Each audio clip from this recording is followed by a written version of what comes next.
Hello welcome to కృష్ణామృతం. ఈ రోజు మనము చిత్తూరు పరిసరాల్లో ఉన్నటువంటి ఒక అద్భుతమైన అమ్మవారి ఆలయానికి అయితే వచ్చాము. అది చిత్తూరు నుంచి గంగాధర్ నల్లూరు వెళ్ళే మార్గ మధ్యంలో అఘరమంగళం అనేటువంటి ఒక విలేజ్ లో ఉంది. చాలా పెద్ద ప్లేస్ లో ఈ యొక్క ఆలయాన్ని అయితే కట్టారు. చాలా బాగుంది ఆలయం కూడా, అమ్మవారు కూడా చాలా అద్భుతంగా ఉంది. ఇక్కడ మీరు చూస్తున్నారు కదా, దీనిలో అయితే మనకు 3 రకాల జంతువులు కనిపిస్తాయి. ఏనుగు, సింహము మరియు మేక. ఈ మూడింటిని కలిపి ఇక్కడ పెట్టారనమాట అమ్మవారికి ఎదురుగా.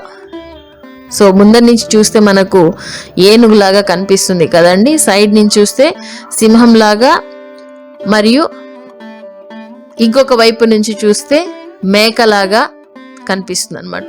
యాక్చువల్గా మేము వెళ్ళిన రోజు అమావాస్య కావడంతో అక్కడ పూజలకి సంసిద్ధం చేస్తూ ఉన్నారనమాట. ఇక్కడ హోమం అలాంటివన్నీ కూడా చేసి ప్రత్యేక పూజలు అమ్మవారికి చేస్తారు అని చెప్పారనమాట.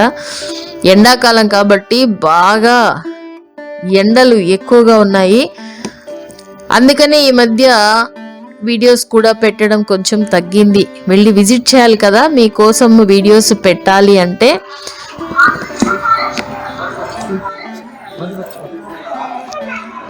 ఇక్కడ దాదాపు అమ్మవారు 11 అడుగులు ఉన్నారండి. అమ్మవారు శయనించున్నారనమాట. ఒక చీర మొత్తం కప్పితే ఎంత ఉంటారో ఆ తల్లి అంత పొడవు ఉన్నారనమాట. అంతేకాకుండా పక్కన చూద్దాం రండి, గౌరీదేవికి ప్రతిరూపమైన రోకలిని కూడా ఉంచడం జరిగింది. కొంచెం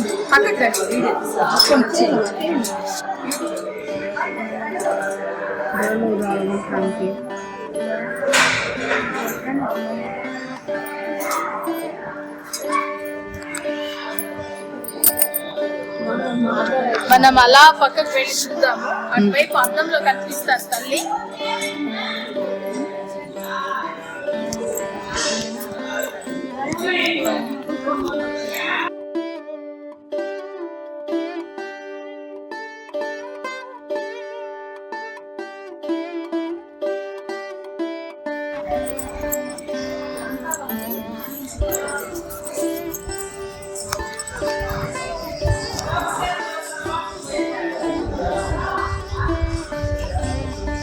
ఇక్కడ నుంచి అద్దంలో చూడండి ఎంత బాగా తల్లి కనిపిస్తున్నారు.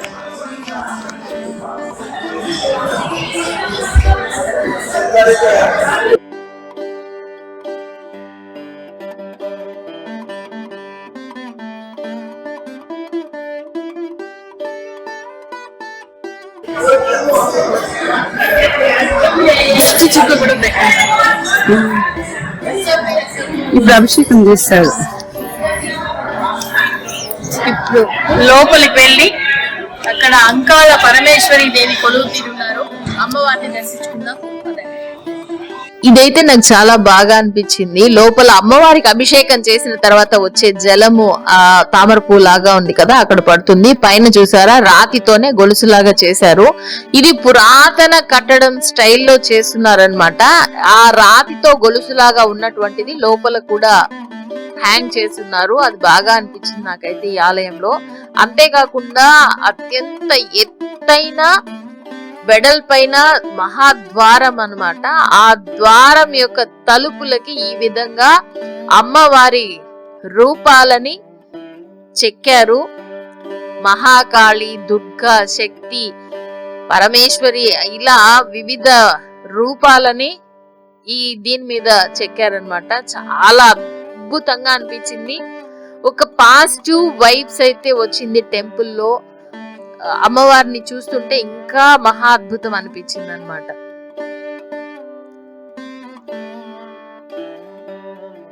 ఇందాక చెప్పాను కదా, పాత స్టైల్లో ఈ యొక్క శిల్పకళ అనేది కూడా ఉంది. చూడండి, రాతితోనే గొలుసుల్లాగా చేస్తున్నారు. ఇప్పట్లో అయితే మిషన్ కార్వింగ్ ఉంది, కానీ అప్పుడైతే మిషన్ ఏమీ లేదు కదండి, చేతులతో చెక్కేవాళ్ళు. ఇప్పుడైతే మిషన్స్ వచ్చాయి కాబట్టి పని సులువైంది. ఇదిగోండి తల్లి అంకాళ పరమేశ్వరి కొలువు తీరి ఉంది. మొత్తము పసుపుతో అమ్మవారిని అలంకరించున్నారనమాట. చాలా అద్భుతంగా ఉంది. అంతేకాకుండా మీరు అమ్మవారి పాదాల దగ్గర చూసారంటే త్రిశక్తులని అమ్మవారు పాదం కింద తొక్కినట్టు ఉంటుంది. ఇచ్ఛాశక్తి, క్రియాశక్తి, జ్ఞానశక్తి అంటే బ్రహ్మ విష్ణు మహేశ్వరులు ముగ్గురిని కూడా అమ్మవారు తన పాదాల దగ్గర ఉంచుకున్నట్టు చెప్తూ ఉన్నారనమాట. ఈ అంకాల పరమేశ్వరి దేవిని వేపాకులతో పసుపుతో అద్భుతంగా అలంకరించున్నారు. మరి చిత్తూరు వచ్చినప్పుడు గంగాధర్ నెల్లూరులో పక్కన ఉన్నటువంటి అగరమంగళం అనేటువంటి ఊర్లో ఈ యొక్క ఆలయం ఉంది. తప్పకుండా విజిట్ చేయండి. ఇలాంటి మరిన్ని ఆలయ అప్డేట్స్ కావాలంటే క్షమితం ఛానల్ ని లైక్ చేయండి, షేర్ చేయండి, కమెంట్ చేయండి, సబ్స్క్రైబ్ చేసుకోవడం మర్చిపోకండి. సబ్స్క్రైబ్ చేసుకున్న తర్వాత పక్కనే ఉన్న బెల్ ఐకాన్ ని ప్రెస్ చేయండి.